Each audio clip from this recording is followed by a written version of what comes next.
Hey friends, are you done with dating apps? Tired of swiping through profiles and superficial chats that go nowhere? Well, swipe left on those boring rituals. Introducing Done with Dating, the free podcast driven dating platform that's bringing human interaction back. We sit down with incredible singles for real conversations on our weekly podcasts. Listeners like you get to know them deeply, then apply to date a guest or step into the mic yourself. Plus, we'll regularly host experts that discuss the dating world and provide advice on self improvement techniques when you are taking a break from dating and focusing on yourself. Made for the bold, built for connection, your dating journey redefined through the mic. Head to donewithdating.co right now and apply. It's free. Your perfect match is just one episode away. Hey everyone. In this episode, discover how real conversations and intentional dating can transform your love life. Two women, Christina and Sierra, share insights on how dating fatigue and societal changes have impacted face-to-face interactions, revealing the limitations of traditional apps. This episode offers fresh insights and practical advice from the female perspective to revolutionize your dating life. All right. So I know that we wanted to start with just set the scene for who we are because I think it does Yeah. make a difference as to like how old each person is and maybe any experiences. So, do you want to share how old you are, any back Sure. experience? Yeah. I'm 28 and I've been probably actively dating for 6 months a year now. Right. Cool. So I'm Christina and I'm 41. I'm going to be 42 soon. I've been divorced 4-ish years and so I've been dating here and there. Mhm. But I definitely needed to do a lot of work on myself. I feel that for a while it was like I was dating but I wasn't super serious about it. So yeah. Nice. All right. So let's talk about the scene. What would you say the scene is like right now in general? Yeah. From a young woman's perspective, it's not great. I think I'm sure a lot of people feel the same. You hope to meet someone organically, right? But I think for the past handful of years, everything's pretty much been dating apps and stuff, which is fine. But I feel like in a lot of people's cases, like in my friend group and stuff, we get a lot of dating fatigue because it just really hasn't been working out for a majority of us. Like I know some friends who have met their current partner or their husband off of these apps, which is awesome. But I know the majority of my friend group at least are mostly exhausted or like Mhm. dissatisfied, I would say. Yeah. And your whole dating background probably has been with the apps, yeah? Yeah, yeah, pretty much. Because I think the apps really kicked off when I was in college. So I think the only time that dating apps weren't prevalent to me were high school, and, like, obviously, no high school student should be on those anyway, but I think at least for my age group, dating apps have been kind of, like, the norm. That is so interesting to think about the difference because when I was in college, it was organic meeting, and that had its own challenges, but Right. then the dating apps came about. I'm not sure when they started, but, they it shifted from that organic to the dating apps, and then it's Yeah. like, do you feel that it made it so that you're less likely to meet someone organically because the apps are out there? I would say in my opinion, yeah. I think Mm. with the combination of how, dating apps are so prevalent and also, with everyone recovering from, COVID and being quarantined, I think there's just been like a little bit of a societal shift and people being a little bit, whether it's nervous or uncomfortable to talk to people openly, organically. I think a lot of different factors Mm. play in that. I'm super interested if you would have been on the dating apps since you were 20? Yeah, probably. Yeah. So were you was that was pre-pandemic then? Mhm. So could you share anything that might be as different from pre-pandemic to now? Yeah, good question. Mm. You know, I don't really think so. Nothing really, like, super sticks out to me in the way that conversations have flowed. Mhm. Um, But I think for sure I've noticed a difference, like, at a bar, pre and post. Mhm. That's where I've noticed a big chunk of difference. Mm. Um, Not that I was at bars when I was 20, but No. no. But, yeah, I think that's probably been the bigger change, in my experience. Mm. And can you say more about that? Is it that now people are less likely to connect in the bar? Yeah.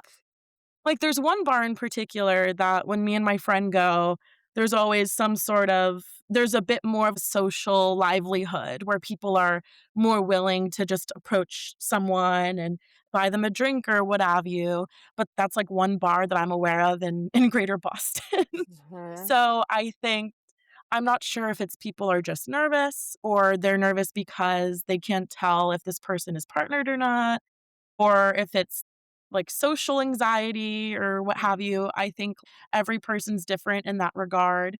But yeah, it just doesn't feel like people are as willing to make that step. It's a nerve-wracking step, but I feel like not a lot of people are as open to taking it. Right. Yeah, that does make a lot of sense. And it's interesting that you bring that up because I think you said, you don't notice anything specific between before or after in a conversation, but I'm thinking it's almost like the way that people are is just different now. So it's Yeah. shifted it because of the way that we were affected by the pandemic. Yeah, I think Yeah. in a way for sure. Yeah. The Yeah. apps. Yeah. So from an app perspective, a lot of my friends are on Hinge or Bumble. Some are on Grinder. Some are on well, I had a coworker a few years ago on Raya. She didn't really like it very much, so she's not on that anymore. But I think, like, from the apps, that's kind of, like, where my friend group goes. Mhm. And then but, like, I've noticed a really big uptick in singles events, like, at least in the Greater Boston area. A lot of Mhm. people are hosting, like, ways for, like, people in various age brackets to meet. Like, over the summer, a friend of mine or a friend of a friend was in, like, a speed dating type situation. Um, and she didn't not much came of it, but she really liked the experience. It felt better to connect with someone face to face and have a face to face conversation, Yeah. rather than, texting on an app or something like that. Totally. I was ready to try speed dating. Oh, yeah. The one it probably is the group that you're talking about, like, in this area, they're hosting these events with the age brackets and everything, Mhm. and I thought that that was good because it's no pressure. The way that they described it on the website was that you'd only get to connect with them if you afterwards match, Yeah. if you both match. It's like you get that in-person connection, but there's Mhm. no requirement to say, like, "Hey, you weren't for me." Exactly, Which exactly. is great. So I was ready to try, speed dating, and then I decided to go on the League. So I had been on Hinge was really the Mhm. one that I went on Facebook dating for, like, 2 seconds, How was that? and then I got this message from somebody that it was like I saw these people on there that I knew, and I was like, Oh. "Ah," and then I got a message from someone, not that I knew, but was connected, and I was like, I Yeah. can't," 'cause I'm pretty private about that piece, Mhm. so that was scary. Sometimes it's jarring. Yeah, but it could be cool if you wanted to meet somebody that friend of a friend. Mhm. But mostly really just Hinge. I was on Tinder for like a Mhm. week because that was when I learned. Originally I thought Tinder Mhm. was just for hookups, but Right. I learned that a really good friend of mine that's amazing met her husband on there, and Mhm. so I tried it. It seemed like it may be a little younger Mhm. than what I wanted. So I tried that, mostly just Hinge, did not have a good experience, did not have a good experience, Oh, and no. then my friend did Raya as well, Okay. and she said that she felt like Raya was kind of random because there were these random, sometimes celebrity people, but then a lot of times people were away, like far away. They were like in New York and then sometimes visiting Boston.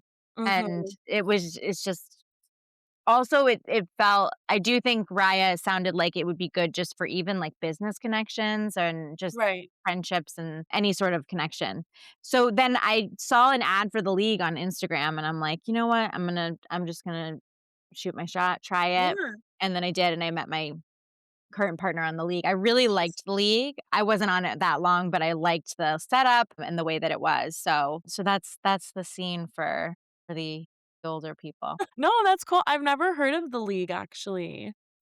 Is it like would you say it's similar to like Hit or I guess how would you describe that?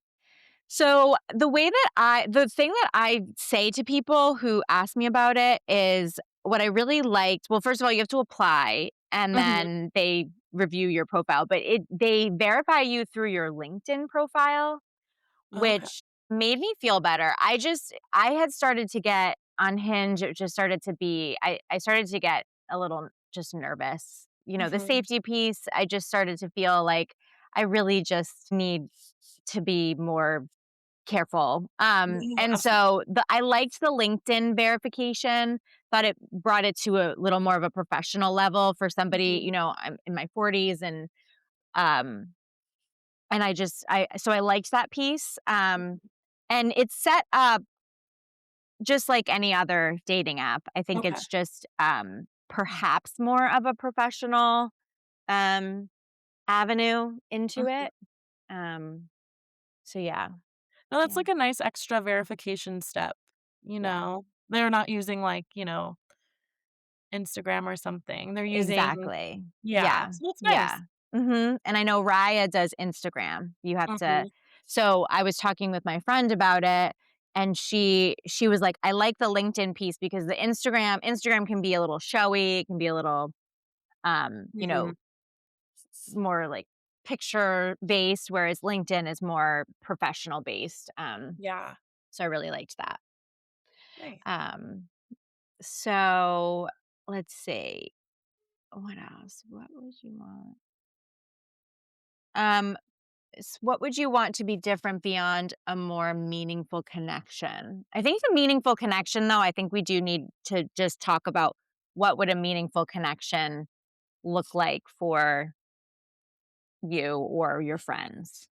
Yeah, I think, I don't wanna speak for all women, but I think Hmm. from the women that I've spoken to in my life, I think a meaningful connection is just someone showing that they're an active listener, that they're willing to prioritize you. They respond, within a reasonable time, not like confirming the date the day of or anything like that. Right. And I think they ask questions that like get to know your interests and not just who you are on, like, a superficial level, kind of like, "Oh, what hobbies do you have?" or "What got you into that hobby?" I think a little bit more follow-up questions can definitely build a meaningful connection, in my opinion. Yeah, I agree with that completely. Yeah. Yeah. And I think I also don't want to speak for all women, Yeah. but in your 40s, I think y- on the older end, you're looking for somebody who can roll with the punches Mhm, with your lifestyle. Because at this point, I think a lot of people that are in their 40s or maybe also post divorce are kind of set in their ways. I mean, for mhm. me, I was like, I'm good. I'm going to be on my couch. Someone can find me. They can hunt me down and find me if they want me. And so that I think a lot of people are like that. They're kind of just starting to be resigned to it and just like whatever, if it happens, it happens. Mhm. And so I think that being willing to roll with the punches, being willing so flexible in your lifestyle, flexible in what's happened in your past, because there will be some type of trauma from the past that Right. you're working through, and willingness to work through it with the person and try. Yeah. And being open. I agree completely about the questions though. It's really just it's really that's where it starts, is the Yeah. questions, the active listening, the follow-up questions too, that go with it. Yeah, and you brought up some good points too, because we're still starting like our young adult lives, right? A lot of us are post college, post grad school, in our first job or whatever. But it's still pretty valuable to have someone who's just willing to kind of meet you where you are, I guess, because you're figuring it out in a different way. You know, Mhm. you have all these avenues you can go down to, and sometimes for some people that can be overwhelming. So if you have someone that's willing to help guide or just listen or just kind of let you say your piece and vent it out and then Mhm. just say, "Hey, I maybe try this or maybe try that." That's super helpful, and I think that just helps build, a more bonded connection rather than something that might be just friendly or, I think if you wanna try to get that partnership going, I think those kind of actions are really important. Yeah, absolutely. Yeah, I love that. Do you feel like your friends Mhm. are more intentional about dating this year or still keeping things casual? Yeah, I think it's pretty 50-50. I think I have some friends that are looking for something a bit more serious and hoping it can lead to something serious, while some of my other friends are just willing to have casual connections for now. Um, yeah, I'm in that age range where I have people on that end, this end, Mhm. married, so it's a little bit Totally. of everything. Yeah. Totally. Yeah. Um, I'm sure you can too, because like, I'm sure you have friends that are married, partnered, separated, like, it's all different ends of the spectrum kind of thing. totally. It really is. And it's it's just so interesting because a lot of my friends that are married met their partner prior to dating apps. So Yeah. it's so interesting that uh, the field has changed so much. So sometimes it can be hard for people to understand what the dating world is like, which is why I love the idea of this podcast because it's like Yeah. people can listen and just hear, what's going on and Yeah. how does it all work? Um, so yeah, I think I would say my friends that are single are pretty intentional Mhm. about their dating if they're going to go on a date at all. It's like Yeah. some people are just not I think a lot of people are just not doing it. Um Mhm.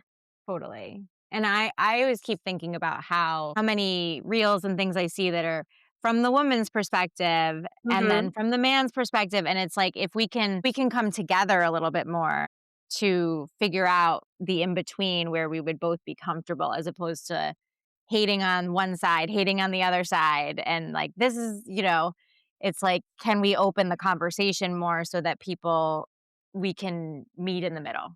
Yeah. Yeah, I think that would be helpful for sure. Yeah. Yeah. Sierra, this was so fun. Yeah, yeah, I had a great Yeah. time. Yeah, thank you so much for having the conversation with me. I learned a lot, and it's just great to connect with you. Yeah, yeah, thanks for having me. Yeah. So if you're done with endless swiping and ready for something real, don't miss a single episode. Hit that subscribe button right now on your favorite podcast app and never miss the bold conversations that could change your dating life forever. Every week, we bring you incredible singles, excellent advice, raw stories, and real opportunities to connect, all for free. Subscribe today, apply at DoneWithDating.co, and turn your next listen into your next date. Your perfect match is waiting on the other side of the mic. It doesn't matter where you live, someone local is listening and will want to date you. We'll see you in the next episode. Subscribe now.